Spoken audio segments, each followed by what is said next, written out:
Je viens d'écouter une émission avec Géraldine Mossin-Savoie dans les chemins de la philosophie sur la guerre, sur Clausewitz, sur Raymond Aron. Et alors, je ne reviens pas là-dessus. À un moment donné, on nous parle de la guerre du Vietnam et de la fin de la guerre du Vietnam. On dit ah oui, mais pourquoi est-ce que les Américains ont arrêté leur attente par rapport à la guerre du Vietnam? Alors on entend des explications pseudo-sociologiques, ah bon ils en avaient assez, etc. Mais pourquoi ils en avaient assez? Et la seule clé valable, c'est l'astrologie. Parce qu'on était au bout d'une phase de 7 ans, et qu'au bout de cette phase de 7 ans, il y avait un système solsticial qui disait, voilà, on arrête. Vous savez que le mot solstice veut dire le soleil s'arrête, solstat. Bon. Alors au lieu d'expliquer ça, on dit, ah ben oui, alors on est en plein empirisme. Mais ça, c'est terminé, cet empirisme. Oui, ah ben oui, c'est vrai, regardez, ils ont arrêté, donc s'ils ont arrêté, c'est qu'ils avaient envie d'arrêter, ou que les conditions voulaient qu'ils arrêtent.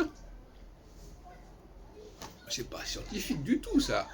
Il y a des phases que j'ai montrées, qui font qu'en 75, on a arrêté la guerre du Vietnam, tout comme en 44, 30 ans plus tôt, les nazis ont arrêté de vouloir se battre, ou plus exactement, on peut dire aussi que les Occidentaux sont arrivés à arrêter le processus, parce que ça aussi, ça va dans les deux sens.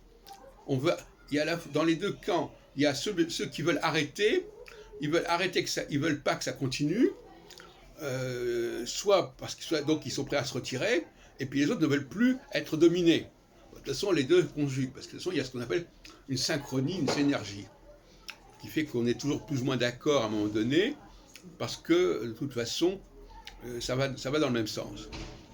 Mais quand on entend ce genre d'ânerie sur pourquoi les choses ont commencé ou pourquoi les choses ont terminé, et qu'on fait absolument l'impasse sur l'explication astrologique, on se ridiculise carrément.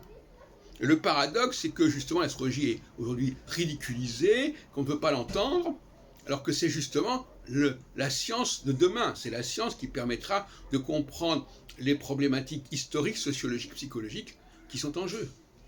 C'est ça qui est terrible. C'est ça le drame dans la situation. Et ça renvoie à ce que je disais tout à l'heure sur le plan théologique. Refuser l'astrologie, c'est ne pas reconnaître le plan divin.